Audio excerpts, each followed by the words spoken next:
It's time for the Texas Bucket List Bite of the Week, and this week we are in Brownsville, at a location we've been trying to hit up ever since we started the Texas Bucket List. We're at Vera's Backyard Barbecue.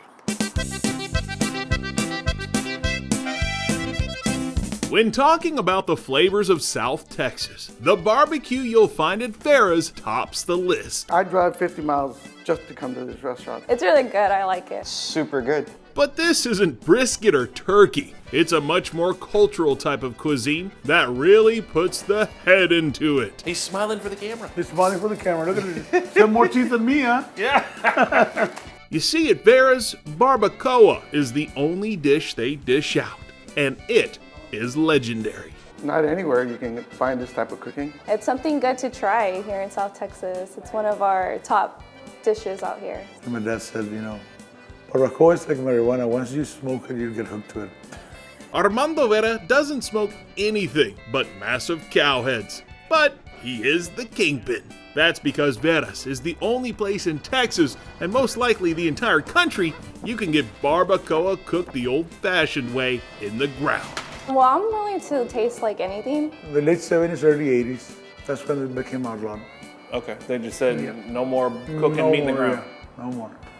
We were grandfathers, so we have to meet the health regulations. So is it safe? We've never had anybody get sick, let me tell you that. Good enough for me. It's nothing to be queasy or be intimidated to try. It's super good. It tastes like brisket. Vera's was started by Armando's father Alberto in 1955.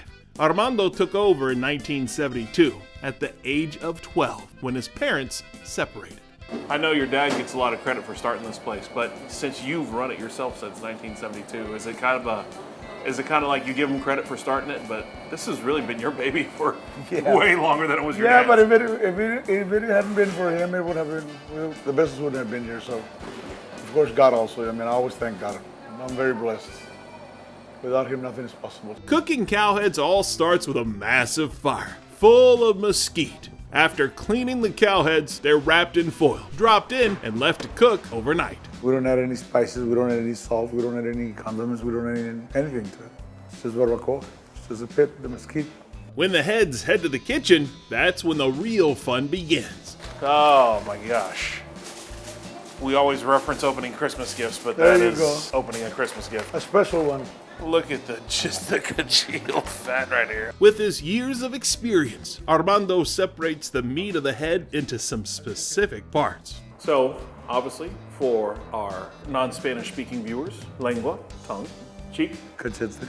And that's usually that's the majority of the meat, That's the isn't it? majority. Yeah. Mixta? Mixta, it's what's left over of the beef head. Once you take out the tongue, the cheek, the eyes, the palate, it's other meats in the head, and you just chop it, and that's called a mixta.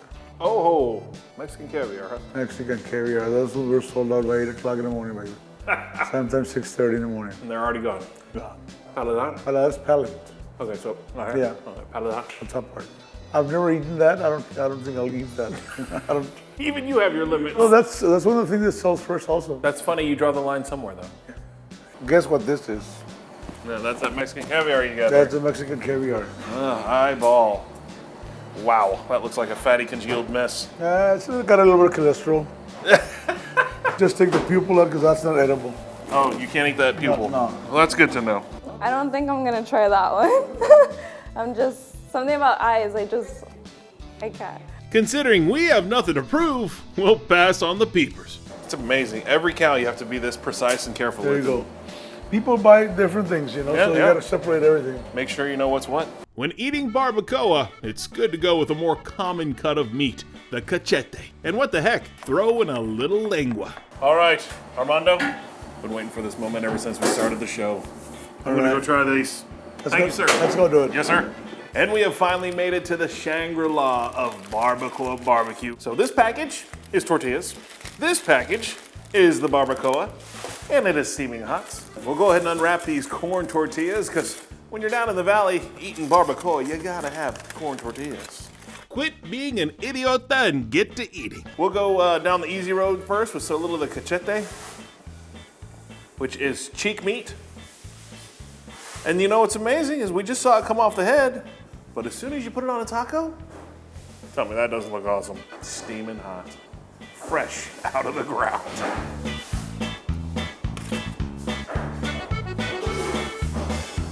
Oh, like the tenderest pot roast you've ever had. Well, as soon as I take that bite, it takes me back to when I was a kid. Now it comes time to taste the tongue by putting it on the tongue.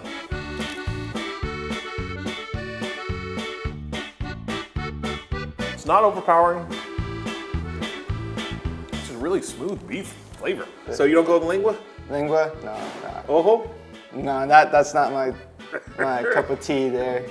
Tastes like beef, but just a very nice, subtle, very lean beef. That's amazing. Barbacoa here is really good, and you won't regret it. Well, if you're looking for some old school flavor along with an old world tradition, coming down to Brownsville and trying the barbacoa at Vera's Backyard Barbecue, well worth a stop on the Texas bucket list. It's something that every Texan should come in and give it a try. What's it like to continue the family tradition here? It's an honor, privilege, you know, and like I said, it's in the blood. I love it. You get the barbacoa, you get friendly people here at Vera's, and it's just overall a great place to visit and experience South Texas, the way our culture is.